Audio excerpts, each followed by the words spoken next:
Beleza. Bom, começou a gravar. Eu peço então para vocês que vão lá no chat e coloque presente para eu controlar a frequência de vocês. Depois eu lanço isso aí no sistema, tá? Só escrever presente.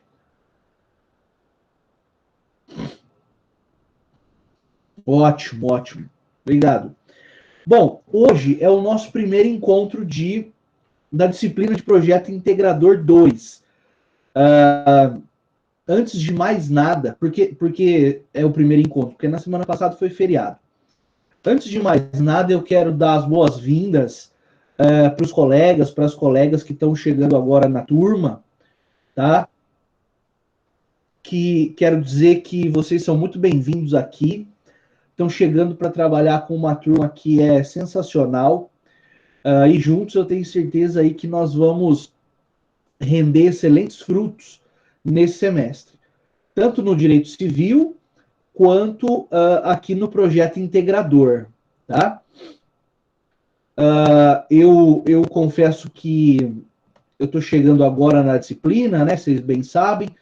Antes foi o professor Fábio que tocou o barco, deu o pontapé inicial, e nós vamos dar seguimento nos trabalhos, tá? Quem está chegando agora pode ficar tranquilo que não perdeu nada de importante ainda. Eu só ressalto para colocar o presente lá no chat, para a gente marcar a presença de vocês.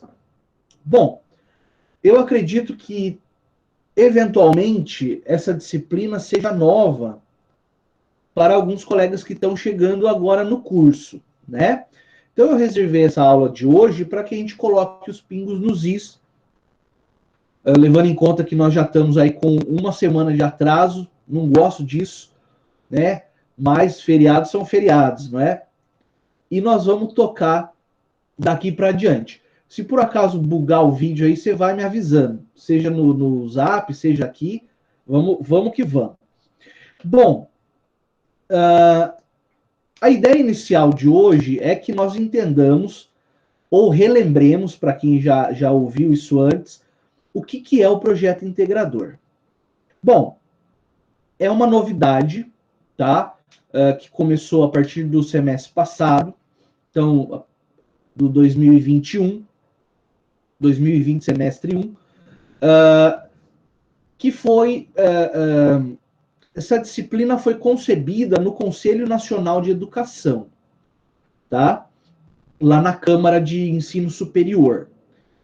Para que nós consigamos sempre, e a ideia sempre é essa, melhorar os padrões de qualidade dos cursos jurídicos em geral, claro que o nosso com muito mais cuidado, né?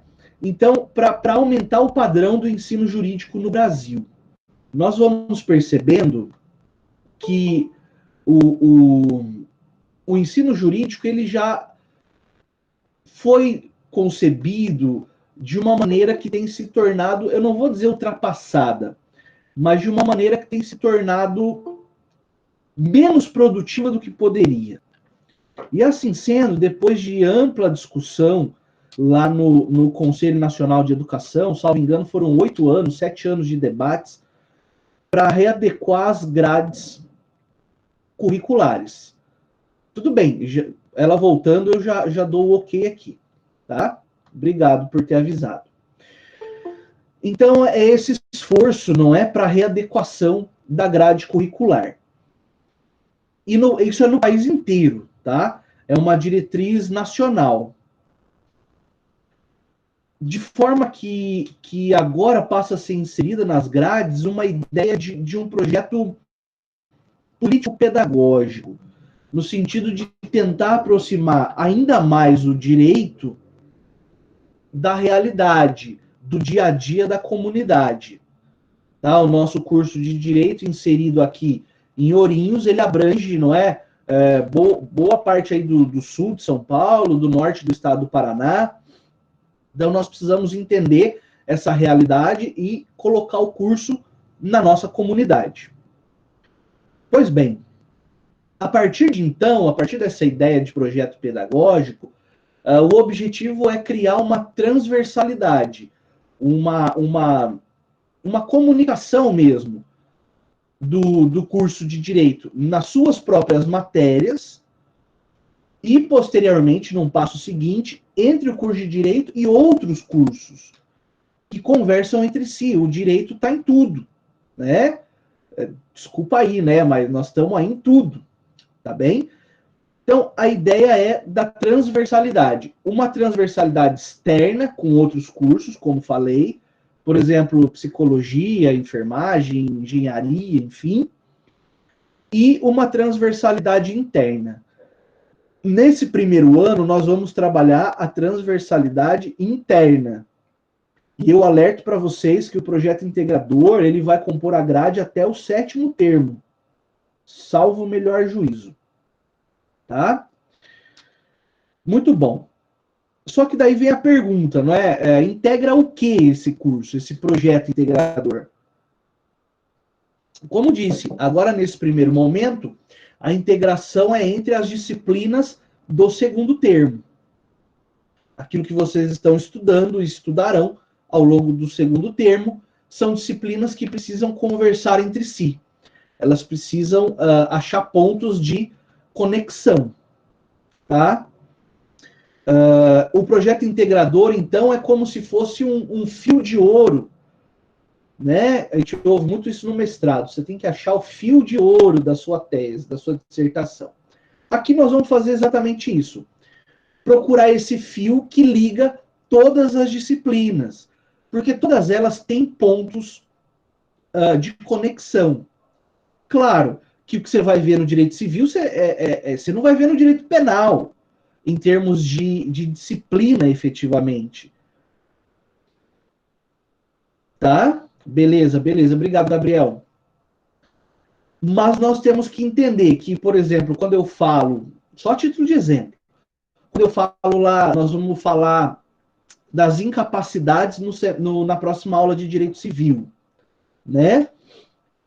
Eu vou entender que, por exemplo, o menor de idade, ele é incapaz para o direito civil, mas ele também é incapaz para o direito penal, porque lá no direito penal, nesse semestre, vocês vão estudar culpabilidade e vão entender que o menor de 18 anos não é culpável, ele não pode responder a crime, ele responde de acordo com o ECA.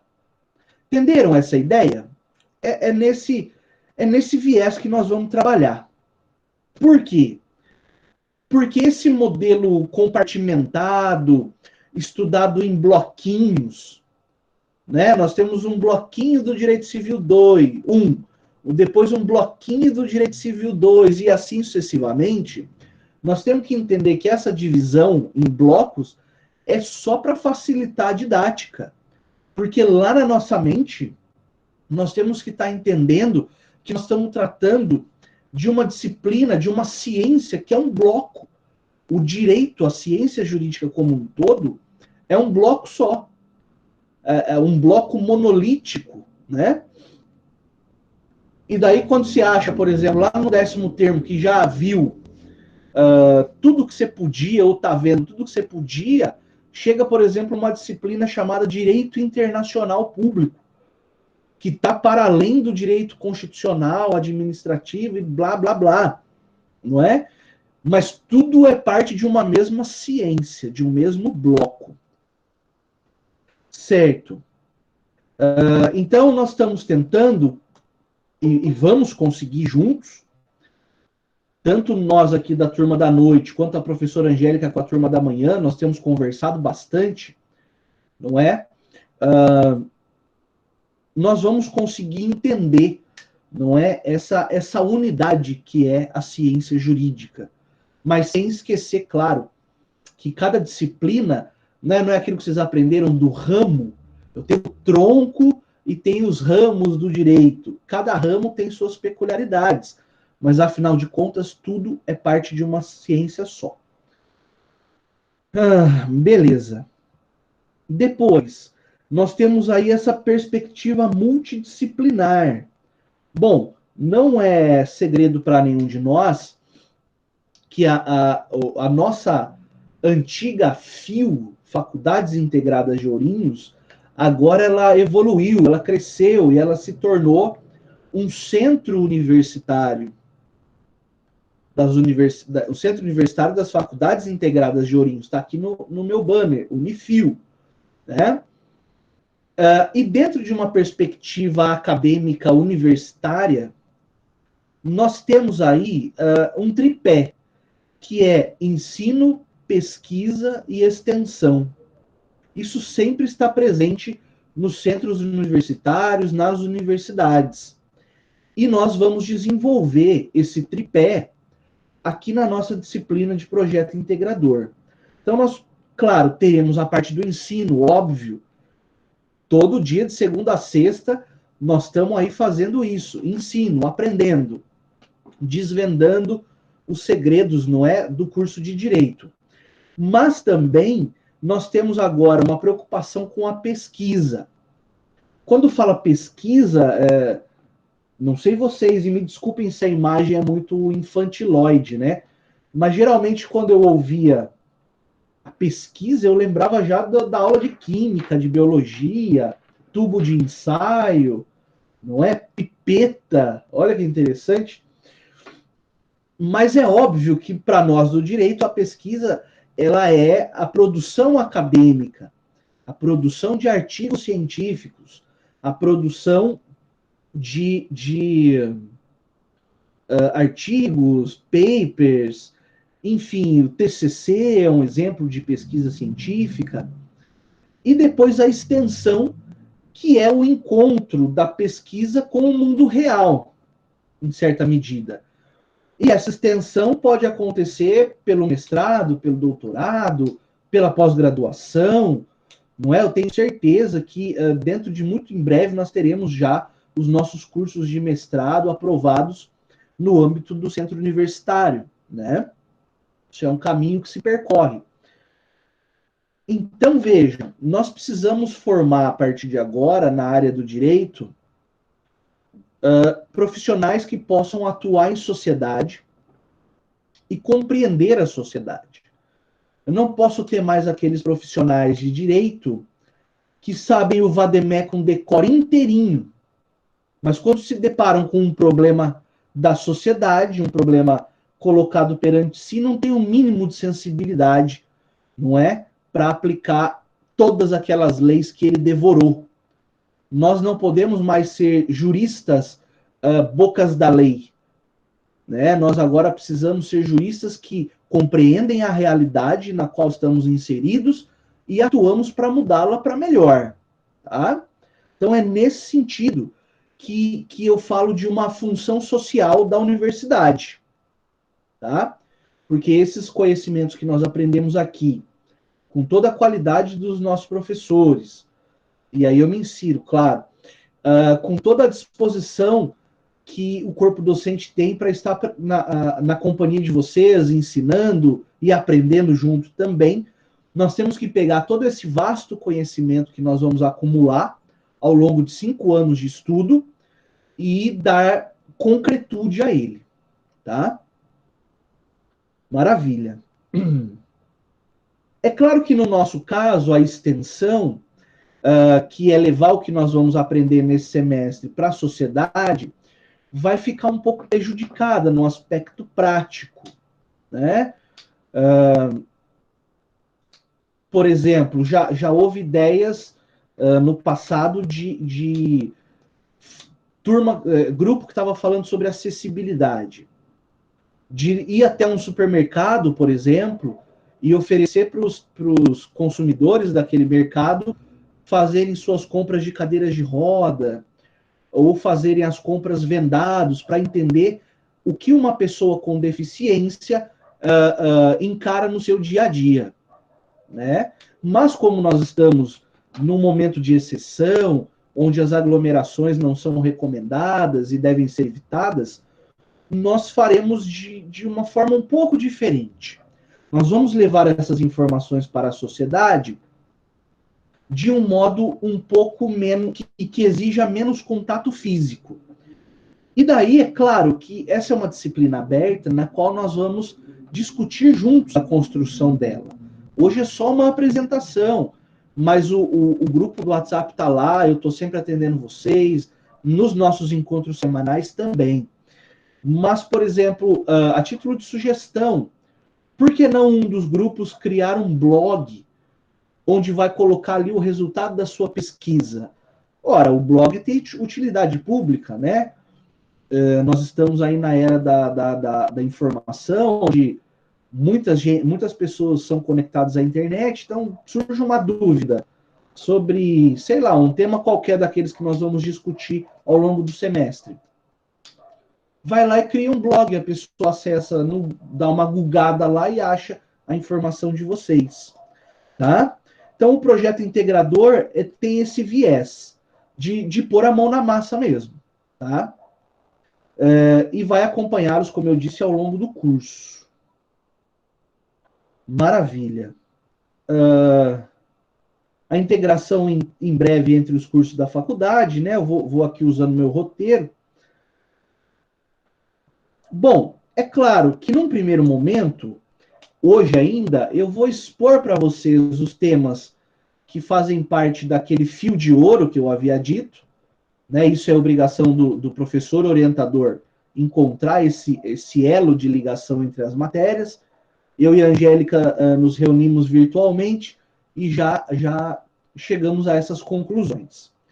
E a partir de então, como é que desenvolve? Vocês já conhecem, né? Boa parte já conhece. Eu preciso que a turma monte grupos com no mínimo 3 pessoas e no máximo 10 pessoas para trabalhar um dos temas de interesse que nós vamos conversar. E isso, Cauê, e daí é bom você ter me lembrado que já eu vou adicionar mais a essas perguntas. Isso, muito bom. Beleza. E daí nós vamos conversar também sobre aspectos de metodologia, né? Vocês já tiveram aula de metodologia semestre passado com o professor Matheus Camacho, é isso? Isso, professor. Beleza. E daí, eventualmente, nós vamos aprofundando algum tema ou retomando alguns temas que possam surgir de dúvidas. Tá.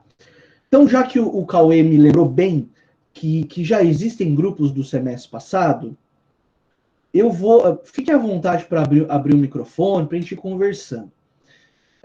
No semestre passado, o professor Fábio também trouxe uma lista de temas para que vocês trabalhassem cada um deles, é isso? Ou alguns deles, né?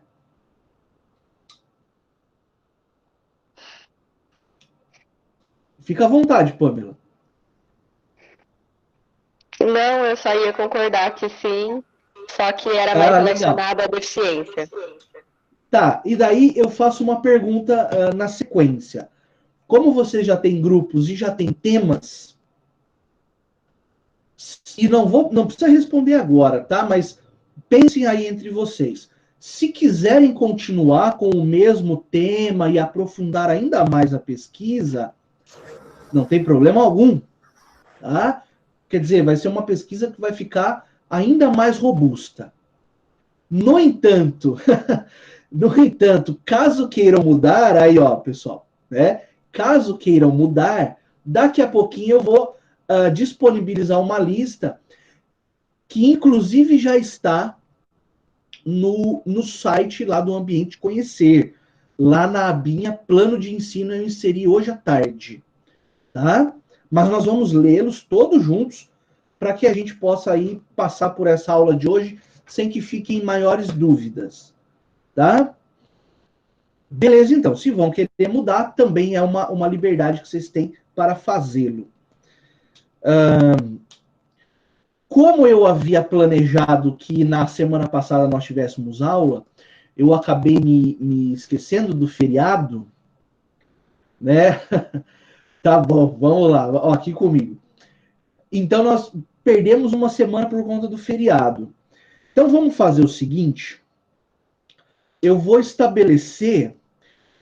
Legal, Pamela. Eu vou estabelecer, porque eu tenho também que preencher um formulário para a instituição dos grupos já e dos seus temas. Então, nós perdemos um tempo, mas, na verdade, o que nós vamos fazer agora não é tão difícil assim. O que eu preciso, então, que vocês montem os grupos. Se já está mantido e quer continuar, ótimo. Eu só peço a vocês a sensibilidade e a gentileza de acolher os novos colegas, tá? Da melhor maneira possível para que todos possamos trabalhar juntos. Então não precisa fazer isso hoje, nem amanhã. Vamos estipular aqui, domingo é dia 16, eu tenho até dia 20 para responder o formulário. Então vai, dia 18 de agosto. Anota aí, tá gravado, hein? Dia 18 de agosto, a data limite para vocês me entregarem os grupos com o nome de cada membro e o tema de pesquisa que vocês acharam mais conveniente. Fechado assim? Na verdade, eu estou perguntando só também por educação, estou dizendo que é assim. Né? É dia 18, o prazo. Dia 18 até meia-noite, tá certo? Beleza. Às vezes eu faço assim só por educação, mas estou dando uma ordem aqui, né? Tá bom, turma? Brincadeiras à parte, então já arrematamos esse assunto também, da formação dos grupos e da entrega no dia 18 até as 23h59 da noite. Os nomezinhos. Isso, até dia 18 às 23h59. Certo? A gente tem que já ir trabalhando com prazo, não é isso? Beleza. E daí, a partir dessa ideia da divisão dos temas, a ideia que nós façamos é o seguinte: nos nossos encontros semanais, nós conversaremos sobre aulas, sobre assunto, vai ter aula, claro, de temas que possam ser aproveitados em todos os grupos. Claro que a gente não consegue temas muito universais, porque senão eu falar dignidade humana. Legal, aproveita em todos os grupos. Mas o que eu quero é dizer assim, em determinada semana nós vamos falar um tema que puxe mais para determinados grupos, outra semana um pouco mais para determinados grupos. Mas eu peço que exijo, enfim, né, que estejam todos presentes, porque sempre você vai aproveitar alguma coisa, né? Não existe uma aula que você não vai aproveitar nada, né? Tá bom? Beleza.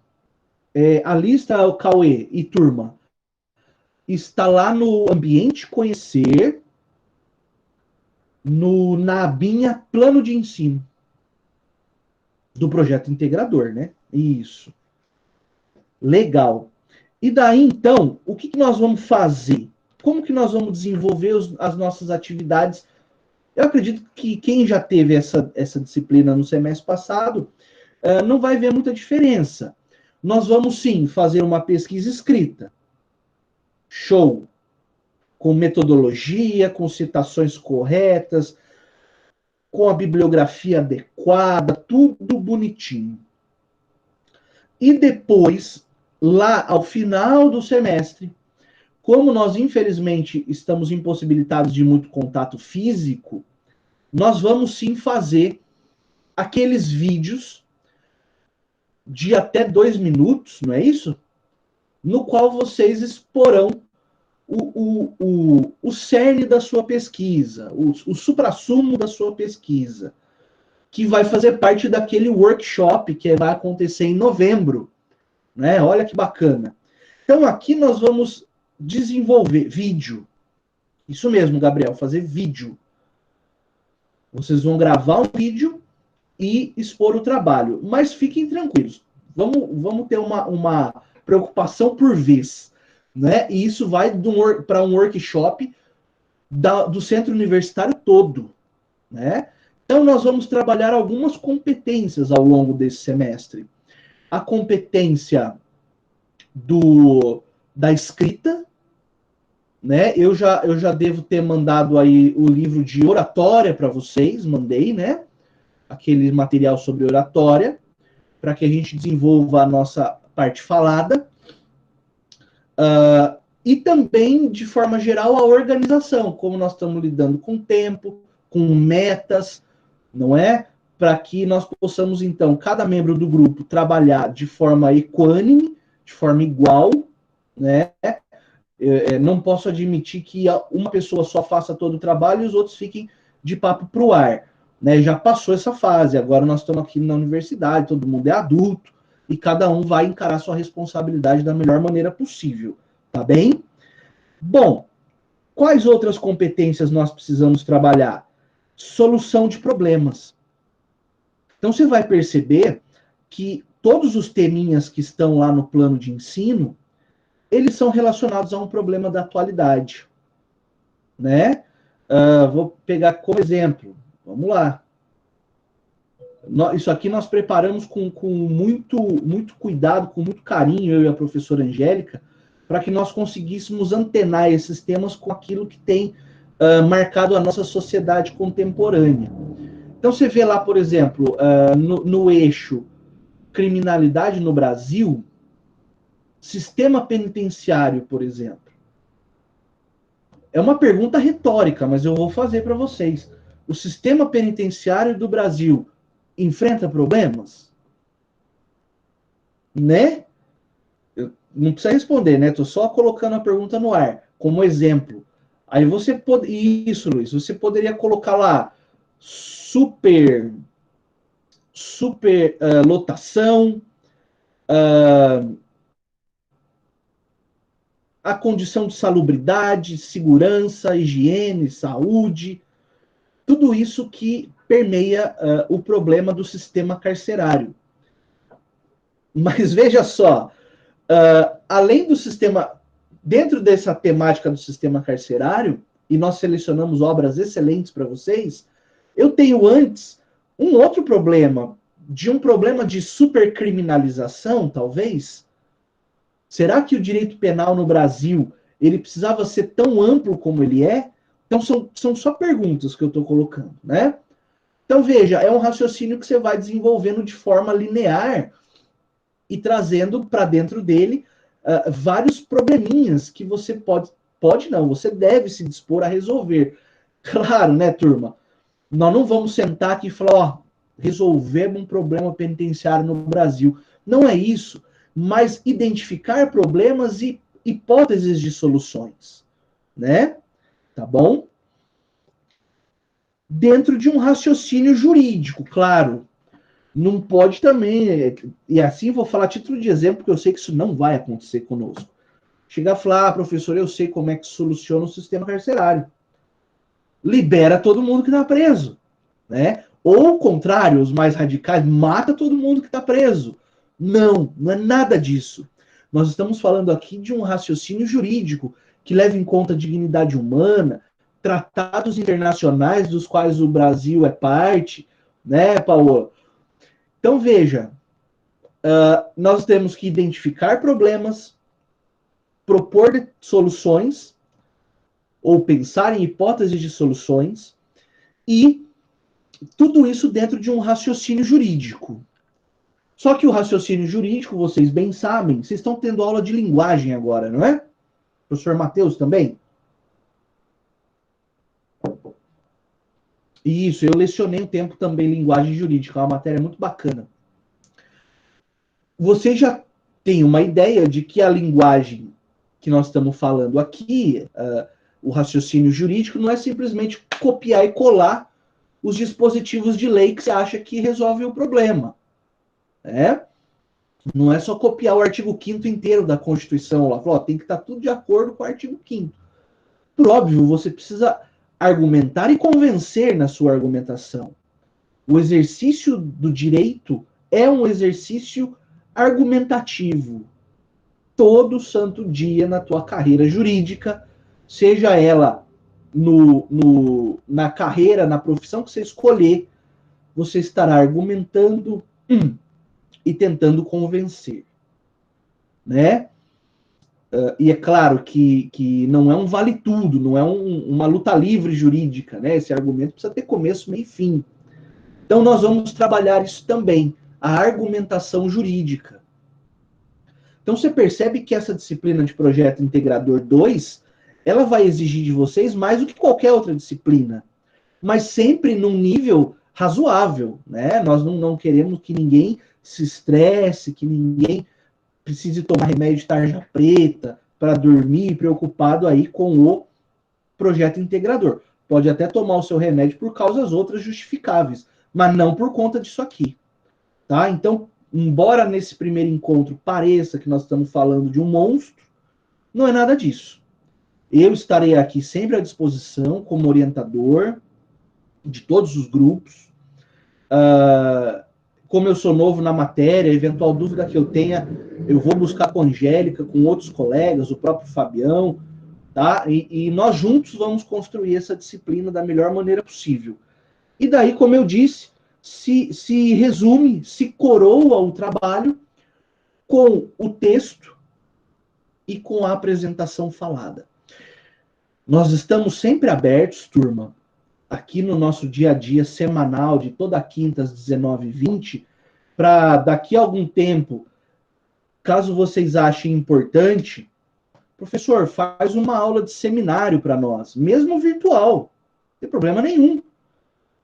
Te marca os grupos lá, os dias, o dia do trabalho da Pamela, por exemplo. Vamos supor que, no exemplo, que ela vai ser expositora, os colegas vão expor. Cada um vai abrir o seu microfone, vai expor a matéria que tem que falar, os colegas vão ouvir, eventualmente perguntar. Eu gosto muito de trabalhar com seminário, né? Porque isso ajuda até a desinibir, perder essas amarras que eu sei que às vezes podem ser muito preocupantes, né? Eu sei que para muitos de nós, falar em público é algo que realmente causa um desconforto, né? Não pense também que o professor está livre desse tipo de desconforto.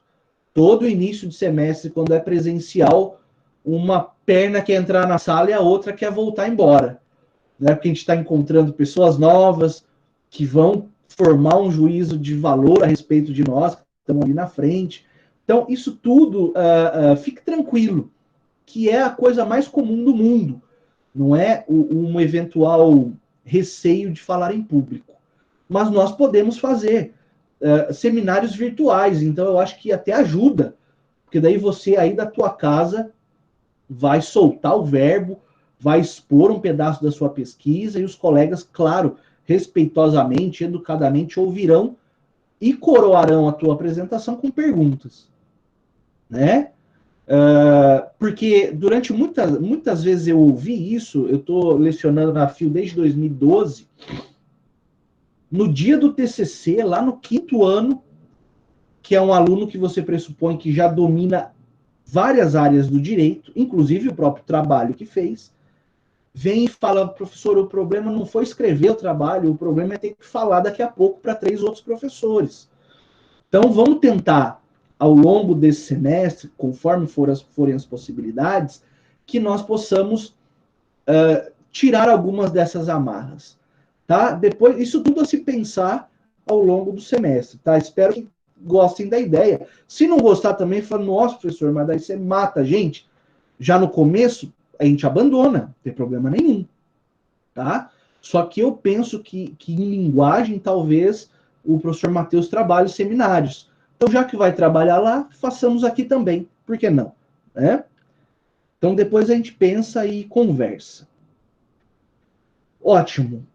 Então, falamos aí da linguagem falada. Ao longo do semestre também, no que diz respeito à parte oral, haverá dicas do professor, aquelas obras que eu encaminhei para vocês, já recomendo a leitura, né? Só faz bem para você se preparar o quanto antes, porque nesse workshop, que vai acontecer em novembro, na segunda metade de novembro, acho que lá pelo dia 20 e poucos, vai ter banca avaliadora, né? Os senhores falarão e os seus vídeos, né, serão avaliados por bancas, tá? Beleza.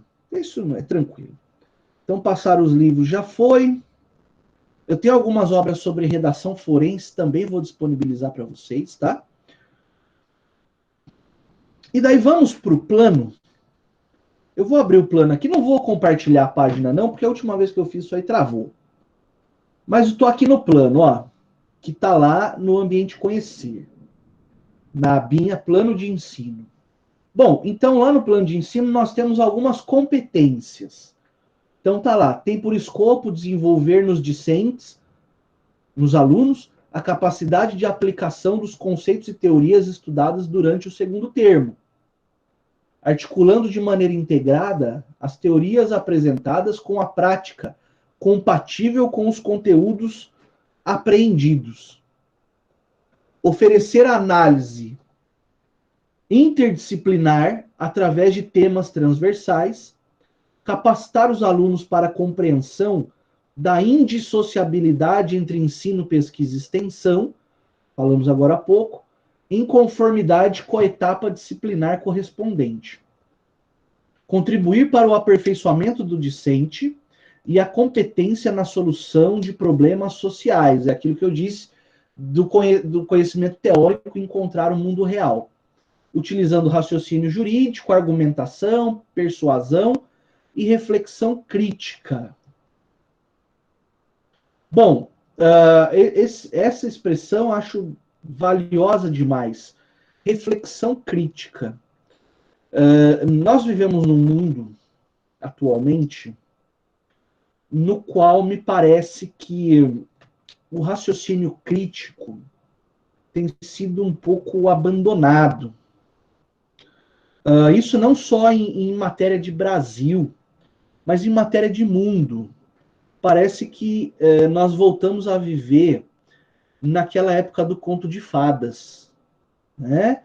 Que a fadinha bate lá a varinha de condão e a abóbora vira uma carruagem. Nós precisamos sempre nos lembrar, turma, que nós estamos no século XXI. Nós estamos na época da ciência. Lembra de sociologia? Nós estamos vivendo um mundo positivo. Não há soluções mágicas. Nós estamos aqui fazendo ciência, tá joia? E é preciso ter crítica nessa área científica. Até para que, suponhamos que lá na metade da sua pesquisa você fala, puxa vida, mas as conclusões que eu estou chegando aqui são conclusões falsas. Porque partiram de premissas falsas. Isso não é vergonha nenhuma e só se cresce quando você constata isso. Então não tenha vergonha alguma de, ao final da sua pesquisa, eventualmente discordar com aquilo que você conseguiu como resultado, né? Ou discordar do senso comum. Olha, chega a me dar ânsia quando eu ouço esse tipo de expressão. Senso comum. É para os fracos, pessoal.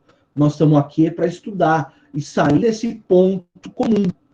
Porque de gente medíocre o mundo está cheio. Né? E medíocre, que eu digo, não é na forma pejorativa, é na forma de pessoas medianas, profissionais medianos, estudiosos medianos. Não. Aqui na Unifil nós conseguimos ser mais. Tá? Nós conseguimos ter o nosso destaque e sair do senso comum. Bom, aí como objetivos, promover a inter-relação entre os diversos temas e conteúdos trabalhados durante o segundo termo, contribuindo para uma formação integral do aluno, capacitar o aluno na elaboração e exposição de seus trabalhos, utilizando as metodologias compatíveis. Bom, então veja que sempre a ideia do projeto integrador é uma ideia holística, ou seja, de ver o todo, né, os vários aspectos de um problema. E claro que durante a sua pesquisa, você pode gostar tanto do tema, e você vai perceber que são temas atuais e que podem gerar muita pesquisa, muito aprofundamento. É claro que agora nós vamos aprofundar no que é necessário, né? Ninguém vai aqui escrever uma tese de doutorado sobre o sistema penitenciário brasileiro. Longe disso, não porque não tenham capacidade, claro que tem, mas porque não seria razoável exigir isso agora, né? Mas suponha que você gosta da tese, do tema, e você resolve pesquisá-lo para o resto da sua vida estudantil, para o resto da sua vida profissional, por que não, né? Eu não sirvo muito de exemplo, mas vai lá. Quando eu cheguei na época de escrever o TCC da faculdade, eu já trabalhava, eu não falo estagiava, eu falo trabalhava, porque a gente trabalha mesmo no estágio, né? Eu já trabalhava no Ministério Público, na comarca de Carlópolis, né? Tem os colegas de Carlópolis aí, né? Fiz muitos amigos lá. E lá, trabalhando no Ministério Público, que é um órgão de acusação, no que diz respeito ao direito penal, eu passei a notar uma situação de sistêmica mesmo, de um pouco de despreparo para lidar com a vítima de crimes. E esse tema me chamou a atenção. E à época, a promotora, que era minha chefe, me incentivou, me emprestou alguns livros, porque ela fazia mestrado pesquisando uma área mais ou menos parecida, né? Ela pesquisava sociedade de risco. E daí, a partir dessas leituras, eu desenvolvi o gosto pelo tema. Então, e estudo... qual tema, né, professor? Você não falou? O tema da vitimologia, que, na minha forma de ver, é uma ciência autônoma que estuda a vítima. E eu cultivei esse estudo, escrevi artigos. Você procurar na internet, lá você acha um artigo ou outro meu sobre vitimologia. E depois escrevi a minha dissertação de mestrado a respeito do tema. Né? Eu defendi o mestrado em 2015, o comecinho de 2016. Nada impede, e eu, claro, pretendo continuar estudando esse mesmo tema para adiante, né? Para o resto da vida, por assim dizer. E daí você pode falar, nossa, professor, mas daí você é monotemático, né? Nessa minha pesquisa particular que eu desenvolvo, sim, eu me propus a estudar só a vítima do direito penal. E assim vou fazer, porque é um campo muito vasto, né?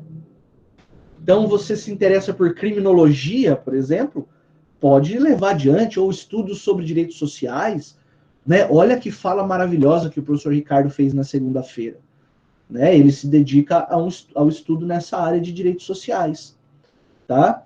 Então, é nesse sentido que nós criamos esses 3 eixos, voltando lá para o plano de ensino.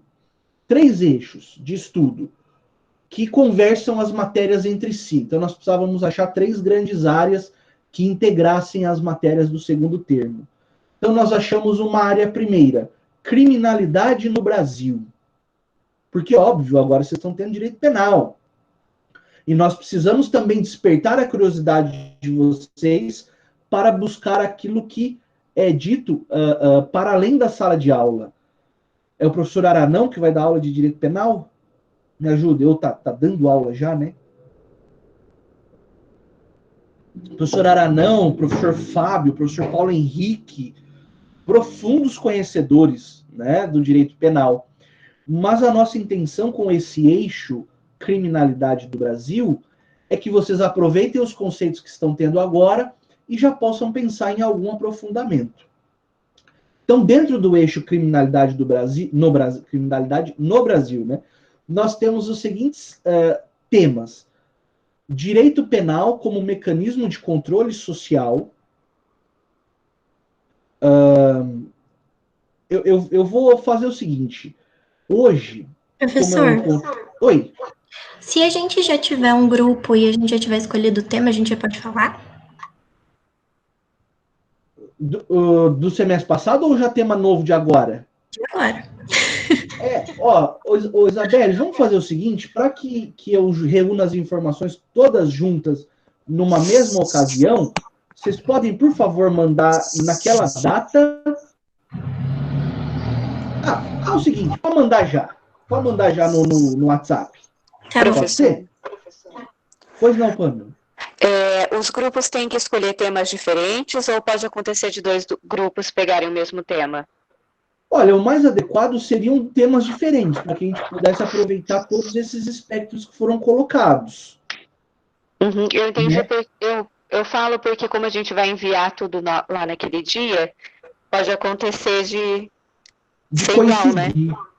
Então, por isso que daí eu pensei em deixar ao arbítrio de vocês, o poder de negociação de vocês também, de acerto, para juntos fazerem de uma forma que todos saiam satisfeitos e nós consigamos cobrir o maior número de temas possível.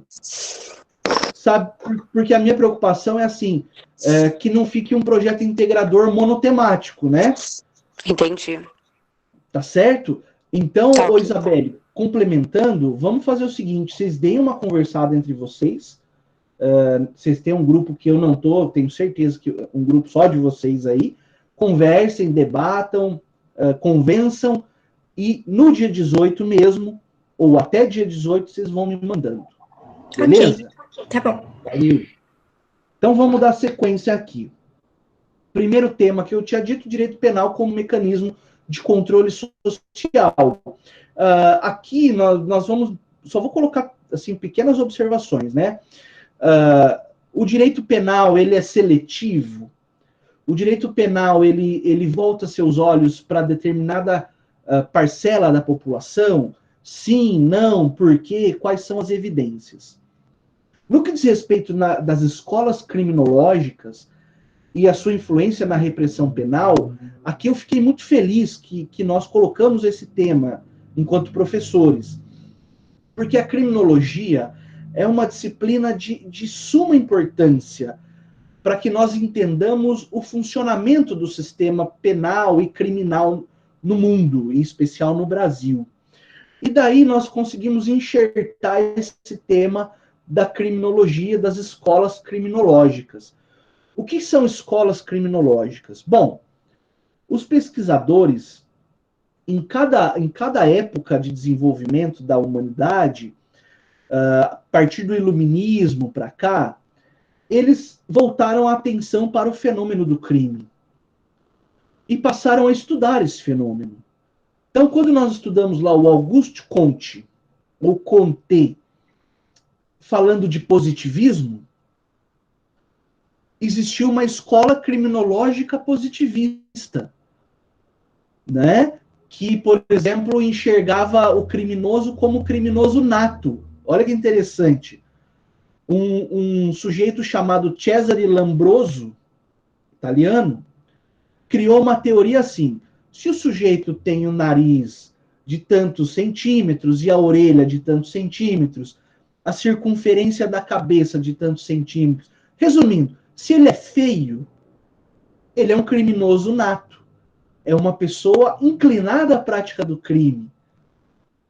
Para essa teoria, então, a pessoa nascia criminosa. Olha que absurdo. Mas durante muito tempo isso prevaleceu. E quando eu olho para os dias atuais, e olho, por exemplo, a população carcerária do Brasil, como ela é composta? Essas pessoas que lá estão... E aqui não estou passando pano para bandido, longe disso. Eu trabalho no Ministério Público, onde nós aprendemos a aplicar justiça, né? Não aplicar punição pura e simples. Mas quando você olha para a população carcerária, você não se pergunta, existe um estereótipo do preso? Né? São só perguntas que eu estou lançando para a gente pensar junto nos próximos encontros. Depois, a estigmatização, de minorias pelo direito penal, vai num viés parecido. Eu tenho determinadas minorias dentro do país que recebem mais atenção do direito penal? Sim, não, por quê? Quais são essas minorias? E que conclusão que se extrai daí? Né? E o sistema penitenciário. Aí nós temos uma infinidade de possibilidades para trabalhar. Tá? Maravilha. O segundo eixo é o eixo da dignidade humana. Aí eu tenho direito à vida, aborto e eutanásia. Dois temas espinhosos por natureza. Né? Quando nós falamos de aborto, sempre existe uma parte da plateia que se levanta a favor, outra parte que se levanta radicalmente contra. Nós precisamos ter uma posição a respeito desse tema. E a mesma coisa com a eutanásia. Abreviar o sofrimento de alguém, abreviar o sofrimento de um doente terminal, isso deve ser permitido ou deve ser negado? E sendo permitido, quais consequências podem trazer em termos jurídicos e sociais? Né? Então, vocês estão pegando o jeito aí das propostas. Depois... não, faltou no criminalidade ali ainda, ó, consequências psicológicas dos crimes sexuais em vítimas adultas e infanto-juvenis. Uma pessoa que é assaltada sexualmente, não é, que é vítima de crime sexual, seja ela pessoa adulta ou infanto-juvenil, tem consequências de cunho psicológico. E aqui nós tentamos fazer a integração de direito e psicologia, que nós estamos tendo aula agora com a professora Damares, né?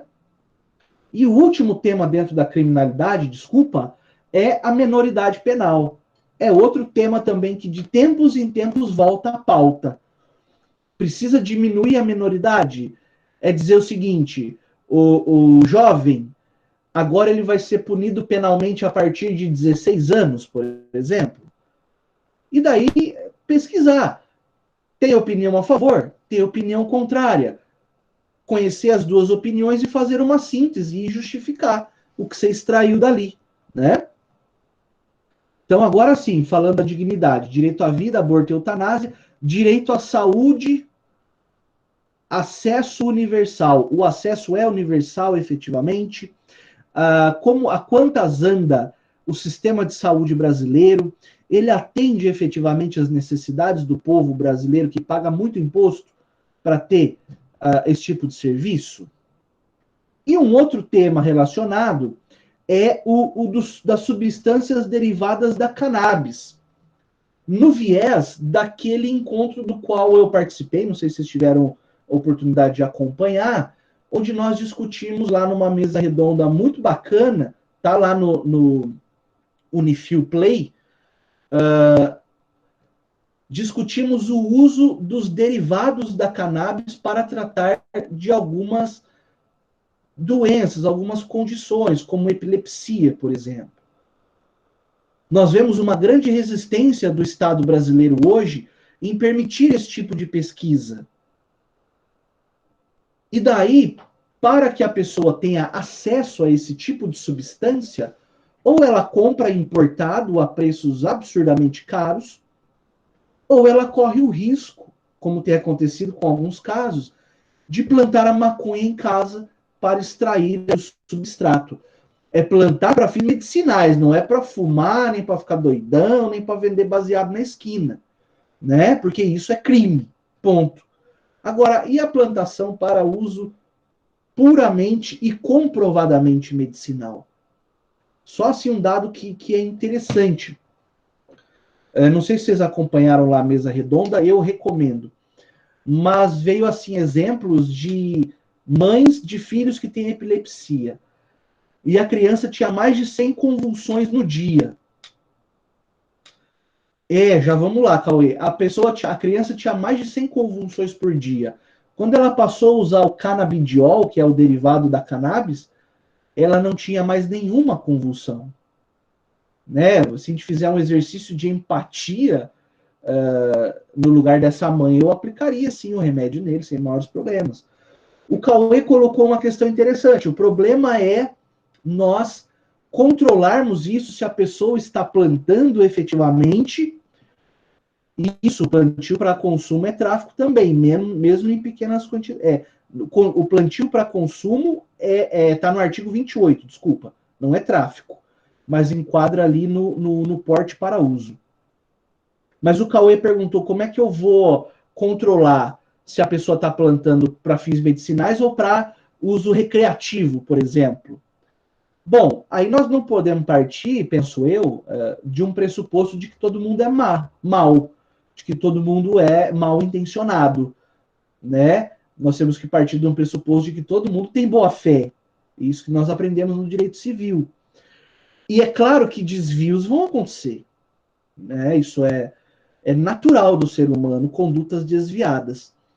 Mas não é por causa de alguns desvios que nós podemos, em certa medida, penalizar toda uma sociedade. E uma saída que pode ser usada, que acontece lá em Marília, é uma associação. A associação fica responsável pelo plantio e distribuição dos produtos, dos óleos que são derivados da cannabis. Aí facilita bastante a fiscalização, né?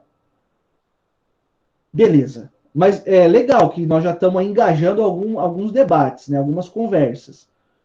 E, eu não tenho monopólio da virtude, nem sou dono da verdade, hein, pessoal? Não é porque eu falei aqui que a discussão acabou. Longe disso. Pode falar, não, professor, eu respeito a opinião, mas eu vou buscar opiniões outras. Ótimo, é exatamente assim que nós aprendemos. Depois, ainda dentro da dignidade humana, acesso à justiça. O professor Ricardo também falou isso no último encontro. É muito importante, e quando eu falo acesso à justiça, é acesso ao poder judiciário, acesso ao processo. É muito importante que nós pensemos nisso. A justiça, o poder judiciário, ele alcança todos os brasileiros na medida das suas necessidades. O professor Ricardo colocou esse exemplo. Pessoas de regiões mais menos favorecidas não conseguem ter acesso sequer a um defensor, a um advogado, quanto mais ao poder judiciário. E até que ponto o acesso ao poder judiciário efetiva valores da cidadania, direitos sociais e tudo mais.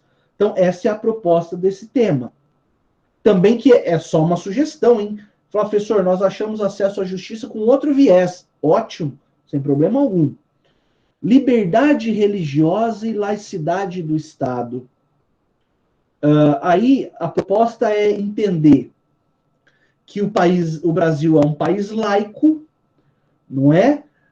E que nós somos dotados, todos nós, enquanto brasileiros natos ou naturalizados, ou até estrangeiros que estão aqui no Brasil, são dotados de liberdade para exercer o seu culto, a sua crença, a sua religião.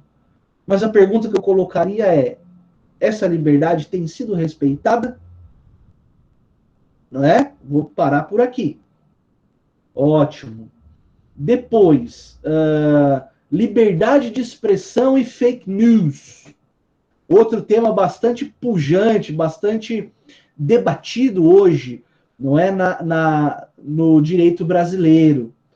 Até que ponto usar da liberdade de expressão é protegido pela Constituição, ao ponto de, eventualmente, espalhar notícias falsas que podem prejudicar a sociedade, ao ponto de poder espalhar discurso de ódio. Isso é realmente protegido pela liberdade de expressão?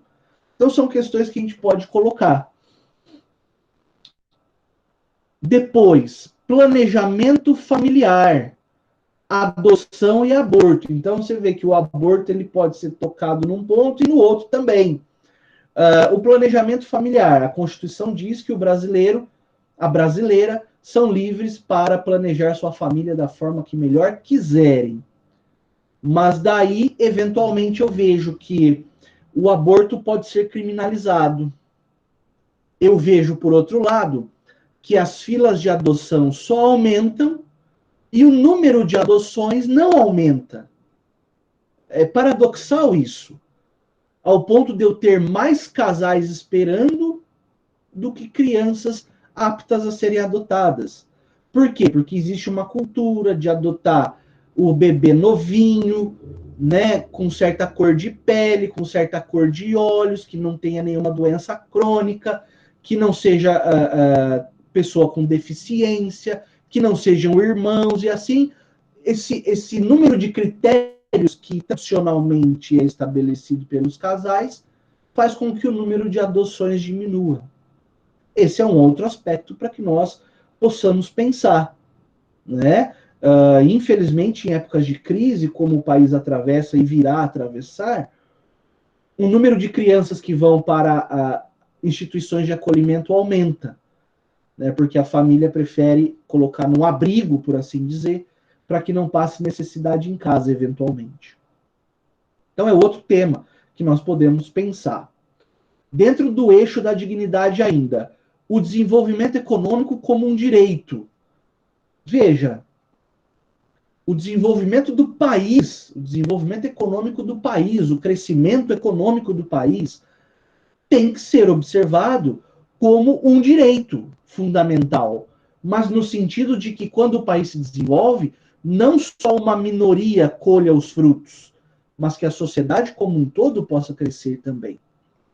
Né? Porque isso acaba sendo um círculo vicioso. Melhor, um círculo virtuoso, desculpa. Quanto mais o país cresce, mais a sociedade se desenvolve, mas ela cresce também, e daí nós conseguimos atingir patamares dignos, né, de desenvolvimento humano.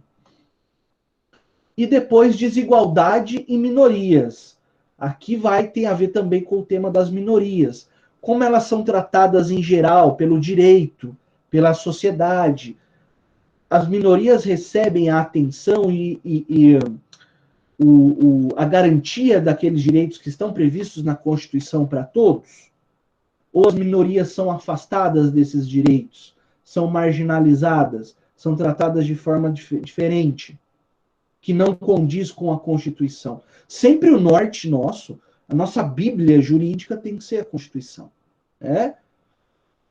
Então, são sugestões. Então, perceba, vai sobrar tema, na verdade. Depois, nos direitos fundamentais, relativização cultural.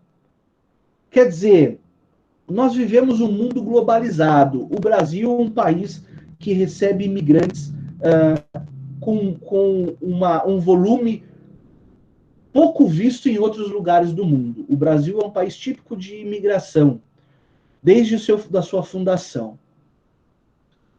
Mas quando essas pessoas de outros lugares do mundo, que comungam de uma cultura diferenciada, chegam até o nosso Estado soberano, nosso Brasilzão, elas recebem proteção ao desenvolvimento ou pelo menos à prática da sua cultura?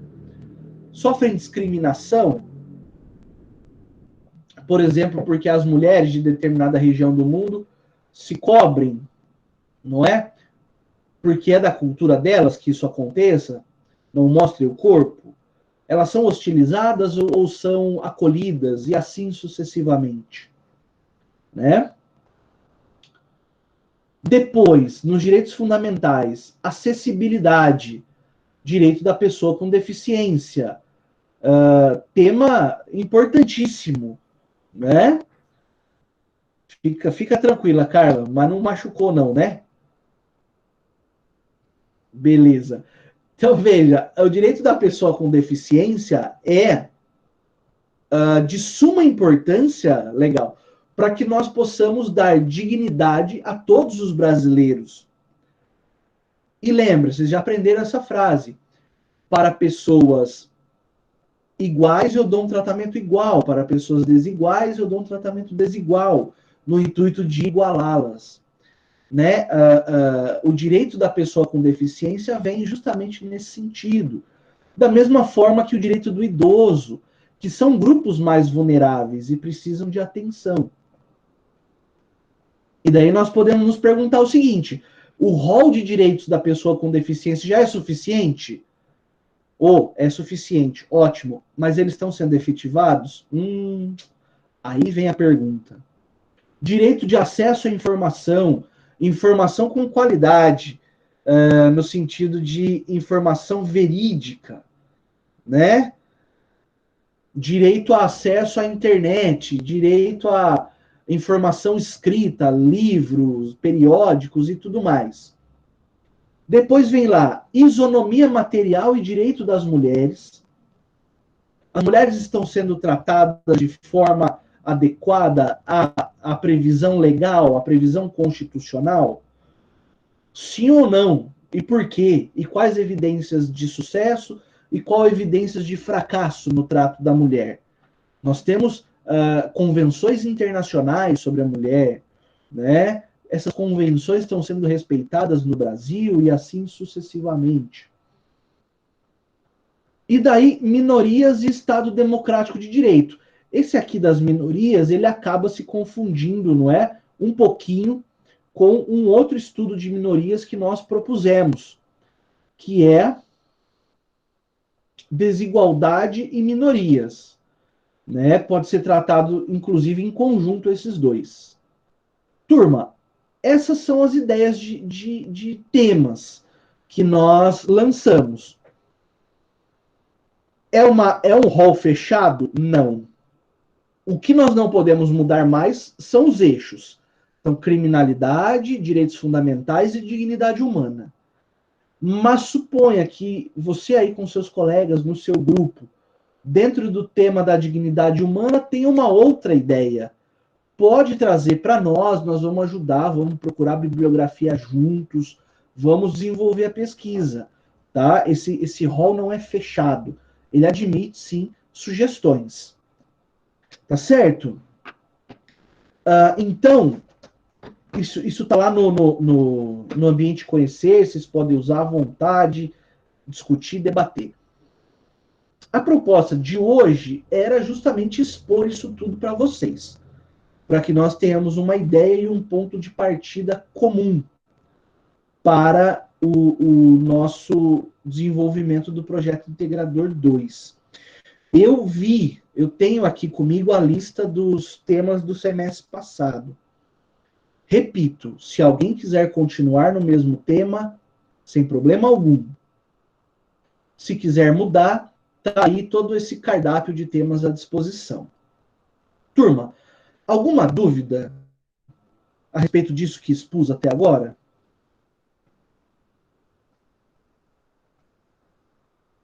Enquanto vocês vão pensando, eu vou só dando um toque sobre a nota. Bom, vai ser assim, né? O projeto integrador ele tem a nota dele, que vai de 0 a 10, e ele também serve para compor a nota das outras disciplinas num total de até 2. Né? Aquilo que vocês já estão... valeu, Eduardo. Naquilo que vocês já estão sabendo, né? Que foi no semestre passado igual. Né? Então, as outras disciplinas, a prova vai valer até 8. Provas, trabalhos, até 8. Mais os 2 pontinhos do projeto integrador. Professor, vai. Eu queria te fazer uma pergunta sobre essas notas. É assim, vai valer 10, dependendo da etapa que a gente está do trabalho, porque no primeiro semestre, o professor Fábio não dava 10 para ninguém. Então, isso prejudicava a nota das outras matérias. Porque ele dizia que como o projeto não estava concluído até o fim, então era no máximo 9. Então, nesse semestre, você vai avaliar como 10, se tiver tudo certinho? Eu pretendo avaliar, e muito bem colocada a tua dúvida, viu, Pamela? Eu pretendo avaliar conforme a fase. Eu penso que no primeiro bimestre nós estaremos numa fase de desenvolvimento do projeto, né? Uhum. Por exemplo, eu vou ter lá na primeira fase, no primeiro bimestre, pelo menos uma introdução e um início de desenvolvimento do trabalho. Vocês vão me mandar isso escrito, eu vou analisar linguagem, português, eventualmente, né? Essas coisinhas, a argumentação, as fontes, os aspectos, e a partir daí dou a nota de 0 a 10. Acho que é o mais justo. Okay. Né? Sim. Porque regimentalmente o bimestre 1 vale de 0 a 10 e o bimestre 2 vale de 0 a 10. Eu não tenho como dar menos do que isso. É isso que eu não entendi, mas ele falava que 9 era 10 para ele, mas para os outros professores não eram. Então, aí vai um pouco também do estilo de cada um, né? A gente respeita e tal, mas eu prefiro fazer assim, o B1 valendo até 10, e nós vamos depois fixar os critérios, e o B2 valendo até 10 também. Claro que no B2 eu já tenho um projeto mais desenvolvido, eu vou inclusive ter que analisar o vídeo que vocês vão produzir, não é verdade? Então isso tudo vai ser levado em consideração. Mas já fica fechado assim, B1 10, B2 10. Somos 2, divide e dá a nota do semestre. Ai, que bom, professor. Obrigada. Imagina. Pessoal, mais alguém, meus queridos e queridas?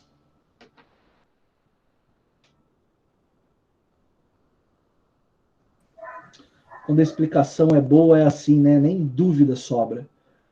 Ou a explicação foi tão ruim que nem para ter dúvida teve jeito, né?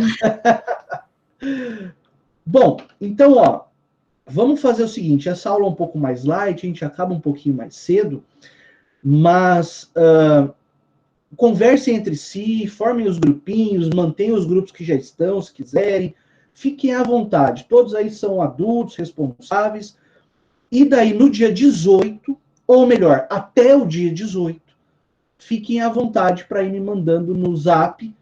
Pode mandar, inclusive, se não quiser mandar no grupo aberto, manda em privado a listinha, porque no dia 20 eu tenho o último dia do meu prazo daí para preencher um formulário que vai para a administração geral da instituição.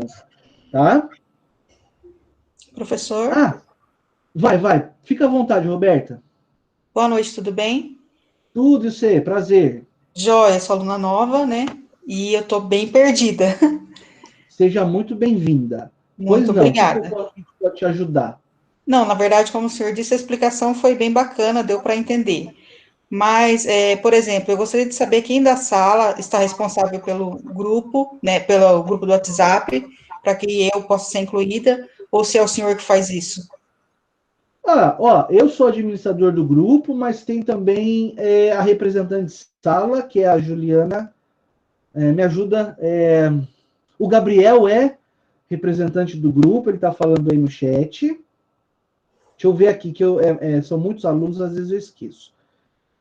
Então tem um grupo da sala, sabe, Roberta?